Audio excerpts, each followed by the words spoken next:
ஹே, பாத்தியா எவ்ளோ பெரிய சிக்ஸ்னு? இது என்ன பெருசு? இதை விட பெருசா புதுசா நம்ம போரூர்ல வருது பாரு. என்னது? நாளைக்கு ரத்னம் படம் ரிலீஸ் ஆகுது. இந்த படத்துக்கு இப்போ வரையும் எவ்வளோ அட்வான்ஸ் புக்கிங் ப்ரீசேல் ஆகிருக்கு அப்படிங்கிறத இந்த வீடியோவில் பார்ப்போம். தமிழ்நாட்டில் எவ்வளோ, ரெஸ்ட் ஆஃப் இந்தியாவில் எவ்வளோ, ஓவர்சீஸில் எவ்வளோ, உலகம் முழுக்க இது வரையும் அட்வான்ஸ் புக்கிங்கில் எவ்வளோ கலெக்ட் ஆகிருக்கு அப்படிங்கிறத பார்ப்போம்.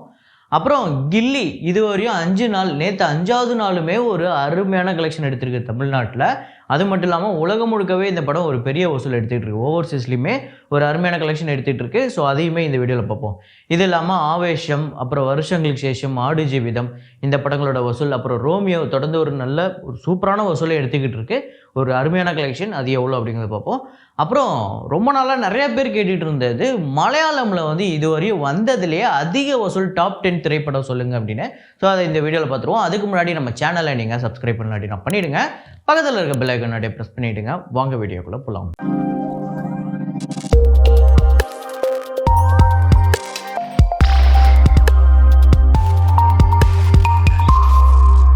நேற்று வீடியோவில் நான் ஒரு கான்செப்ட் ஆர்ட் ஒன்று வச்சுருந்தேன். அதை நிறையா பேர் கரெக்டாக கெஸ் பண்ணிட்டீங்க. அது என்ன கான்செப்ட் ஆர்ட், என்ன படம் அப்படிங்கிறத பார்த்துட்டு வாங்க.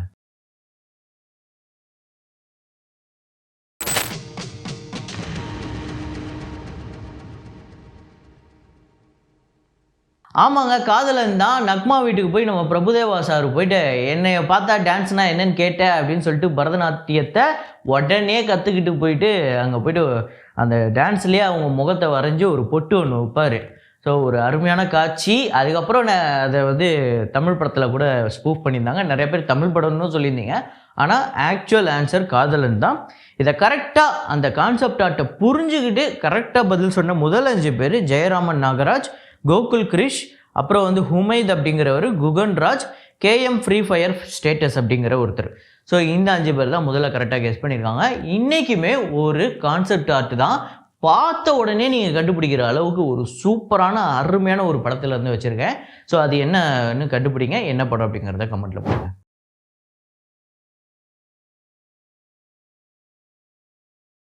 வசூலுக்குள்ளே போகிறதுக்கு முன்னாடி வியூவர்ஸ்க்கு ஒரு ரிக்வெஸ்ட்டு என்னென்னா, ப்ளூ தக்காளி வைப்ஸ் அப்படிங்கிற ஒரு சேனல் ஒன்று இன்றைக்கி தான் ஆரம்பிச்சிருக்கேன். அதில் ஒரு வீடியோ கூட அப்லோட் பண்ணியிருக்கேன். என்னென்னா, இப்போ எப்படி நீங்கள் இதில் பாக்ஸ் ஆஃபீஸ், சினிமா சம்மந்தப்பட்ட விஷயங்கள்லாம் பார்க்குறீங்களோ, இது இல்லாமல் உங்களுக்கு ஒருவேளை ட்ரோலு, கொஞ்சம் வித்தியாசமான கண்டென்ட்லாம், சினிமா சம்மந்தப்பட்ட கொஞ்சம் வித்தியாசமான கண்டென்ட், ட்ரோல் கண்டென்ட்லாம் பார்க்க போகிறீங்க அப்படின்னா நீங்கள் அந்த சேனலை சப்ஸ்கிரைப் பண்ணி வச்சுக்கோங்க. இது கம்பல்ஷன் கிடையாது, உங்களோட விருப்பப்படி. ஸோ அதை கீழே லிங்க்கில் போடுறேன், கமெண்ட்லேயும் நான் போட்டு பின் பண்ணி வைக்கிறேன் லிங்க்கை, சேனல் லிங்க்கை. ஸோ நீங்கள் சப்போர்ட் பண்ணுறது உங்களோட விருப்பம். இப்போ வசூலுக்குள்ளே போயிடலாம். இதில் க்ரூ 27வது நாள் வசூல் பார்த்திங்க அப்படின்னா இந்தியாவில் 48 லட்சம், வேர்ல்டு வைடு 55 லட்சம், 90 கோடியே 7 லட்சம் இந்தியாலையும், வேர்ல்டு வைடு 128 கோடியே 47 லட்சம் வசூல் பண்ணியிருக்கு. மைதான் அந்த படத்தோட 14வது நாள் வசூல் 82 லட்சம் இந்தியாலையும், 95 லட்சம் வேர்ல்டு வைடு கலெக்ட் பண்ணியிருக்கு. அப்புறம் 44 கோடியே 10 லட்சம் இந்தியாலையும், 52 கோடியே 34 லட்சம் வேர்ல்டு வைடு கலெக்ட் பண்ணியிருக்கு. படே மியா சோட்டே மியா அந்த படத்தோட 14வது நாள் வசூல் இந்தியாவில் 1 கோடியே 2 லட்சம், வேர்ல்டு வைடு 1 கோடியே 19 லட்சம், 67 கோடியே 78 லட்சம் இந்தியாலையும், 97 கோடியே 45 லட்சம் வேர்ல்டு வைடு கலெக்ட் பண்ணியிருக்கு. ஆடு ஜீவிதம் இந்த படத்தோட 28வது நாள் வசூல் 56 லட்சம் கேரளாலையும், 63 லட்சம் வேர்ல்டு வைடு கலெக்ட் பண்ணியிருக்கு. 76 கோடியே 34 லட்சம் இந்த படம் கேரளாலையும், 151 கோடியே 91 லட்சம் வேர்ல்டு வைடு கலெக்ட் பண்ணியிருக்கு. ஸோ ஒரு மிகப்பெரிய வசூல். அந்த டாப் 10 கிராஸ் கலெக்ஷனில் இதுவுமே இருக்குது மலையாளமில்.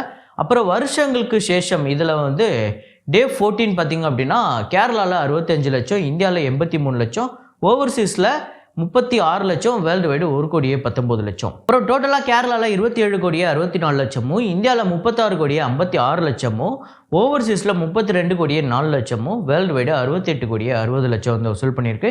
இந்த படமே ஒரு மிகப்பெரிய வெற்றி திரைப்படம். ஆவேஷம் அந்த படத்தோட 14வது நாள் வசூல் கேரளாவில் 2 கோடியே 14 லட்சம், இந்தியாவில் 2 கோடியே 86 லட்சம், ஓவர்சீஸில் 59 லட்சம், வேர்ல்டு வைடு 3 கோடியே 45 லட்சம் வசூல் பண்ணியிருக்கு.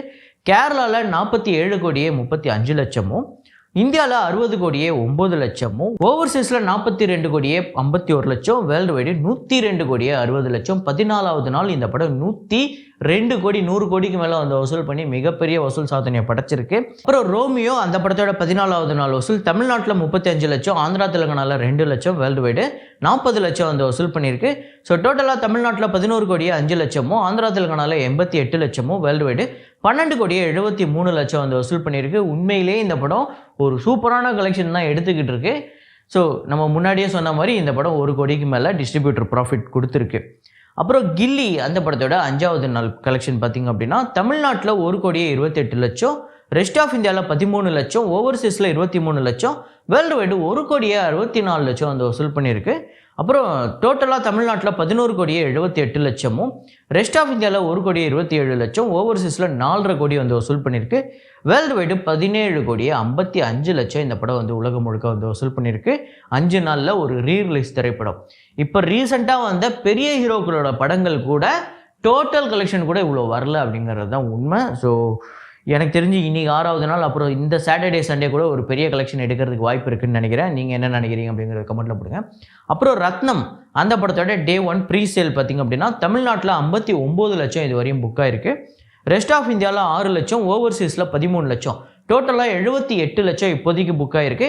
நாளைக்கு ரிலீஸ் ஆகுது போது இந்த படம். மேபி இந்த படம் டே 1 ஒரு 3 கோடி 4 கோடி கிட்ட வரையும் எதிர்பார்க்கலாம்னு நினைக்கிறேன். ஆனால் இந்த படத்தோட பட்ஜெட்டுக்கும் இந்த படத்தோட கலெக்ஷனுக்கும் ரொம்ப பெருசாக எடுக்க வேண்டியது இருக்குது. இந்த படத்தோட பட்ஜெட் கிட்டத்தட்ட அப்ராக்சிமேட்டாக ஒரு 25 to 30 சொல்கிறாங்க.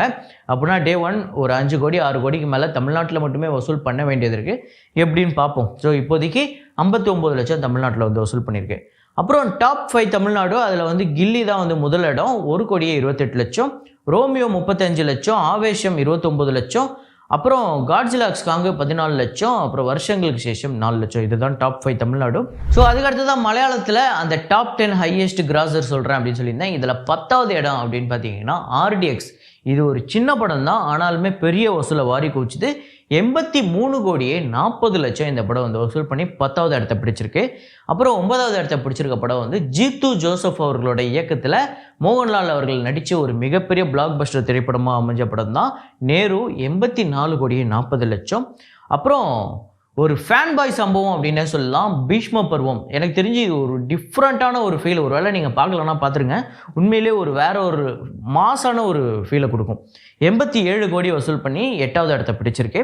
அப்புறம் ஆவேஷம் 102 கோடியே 60 லட்சம் வந்து வசூல் பண்ணி இப்போதைக்கு இந்த படம் இப்போ கூட நல்லா ஓடிக்கிட்டு இருக்கு. இப்போதைக்கு 7வது இடத்துல இருக்குது. அதாவது இப்போ வரையும் மலையாளத்தில் 7 திரைப்படங்கள் இருக்குது 100 கோடி வசூல் திரைப்படம். ஸோ 7வது இடத்துல இது இருக்கும்போதே உங்களுக்கு அதுக்கான பதில் கிடச்சிருக்கும், 7 படங்கள் அப்படிங்கிறது. ஸோ 102 கோடியே 60 லட்சம் அப்படிங்கிறது ஆவேஷம் 7வது இடம். அப்புறம் லூசிஃபர் 121 கோடியே 50 லட்சம் வந்து வசூல் பண்ணி 6வது இடம். ஒரு பயங்கர மாசான ஒரு படமாக அமைஞ்சுது.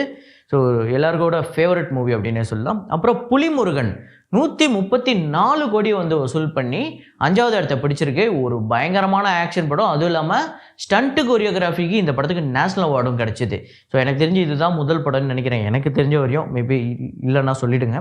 அதுக்கடுத்து தான் 4வது இடத்த பிடிச்சிருக்க படம் வந்து வெறும் மலையாளத்தில் மட்டும் இல்லை, தெலுங்குல தமிழ்லன்னு எல்லாரும் கொண்டாடின ஒரு படம். இது ஒரு பெரிய ஹீரோட படமா அப்படின்னு கேட்டிங்கன்னா இல்லை, ஒரு சாதாரண ஒரு நடிகர்கள் நடித்த படம் தான்.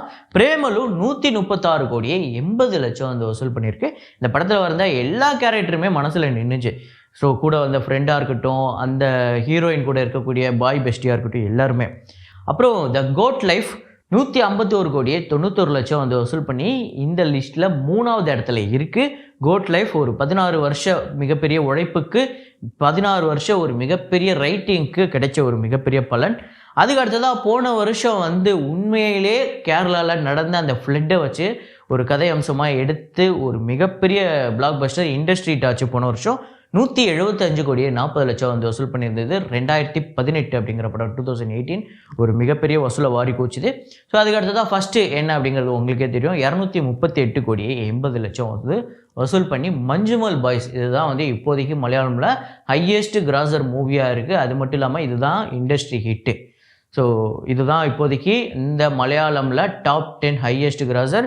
இதில் ஆவேஷம் வந்து லூசிஃபர், புலிமுருகன், பிரேமலு இதெல்லாம் தாண்டி வரதுக்கான வாய்ப்பு இருக்குது. ஏன்னா அந்தளவுக்கு டெய்லியுமே நல்ல கலெக்ஷன் போயிட்டுருக்கு. ஸோ இந்த 10 படங்களில் உங்களோட ஃபேவரட் மூவி எது, நீங்கள் எத்தனை முறை எந்த படத்தை பார்த்துட்டீங்க அப்படிங்கிறத கமெண்ட்டில் போடுங்க. ஸோ இதே மாதிரி ஒரு வீடியோவில் இதே மாதிரி கலெக்ஷன் ரிப்போர்ட்டில் மீண்டும் நான் உங்களை சந்திக்கிறேன். Signing off Rahman.